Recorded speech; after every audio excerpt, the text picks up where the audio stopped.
السلام علیکم ورحمۃ اللہ وبرکاتہ۔ دوستو، ایک بات آپ سے کرنی تھی، اور وہ یہ ہے کہ اکثر مساجد کے اندر جو ہے وہ امام جب نماز پڑھا رہا ہوتا ہے تو اس وقت جب تکبیر تحریمہ کے لیے نیت باندھی جاتی ہے تو اکثر نمازیوں کو دیکھا گیا ہے کہ وہ ہاتھ اٹھا کر اسی طریقے سے باندھ لیتے ہیں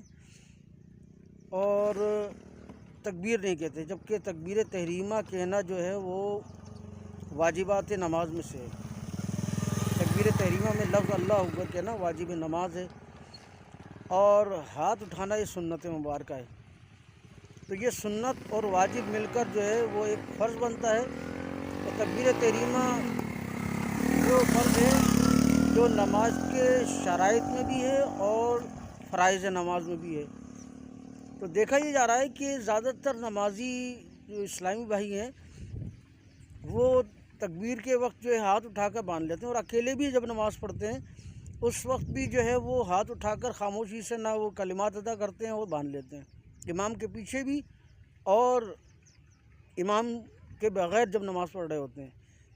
تو میں کافی عرصے سے یہ محسوس کر رہا تھا یہ چیز کہ لوگوں کو بتایا جائے کہ جب امام کے پیچھے بھی آپ نماز پڑھیں تو اتنی آواز سے آپ تکبیر کہیں کہ لفظ اللہ اکبر جو ہے وہ آپ کے کانوں میں سنائی دے۔ ایک تو یہ، اور دوسرا یہ دیکھا جا رہا ہے کہ کرونا کے بعد کیونکہ وہ فاصلے سے نماز پڑھانے کی عادت بن گئی تھی، تو اب لوگوں کا حال یہ ہو گیا ہے کہ اتنے فاصلے سے نماز کے لیے جو ہے صفیں باندھتے ہیں کہ اس میں ایک بچہ آرام سے کھڑا ہو جائے۔ اب یہ کیوں ہو رہا ہے یہ سمجھ میں نہیں آتا کہ لوگ جو ہیں وہ حکم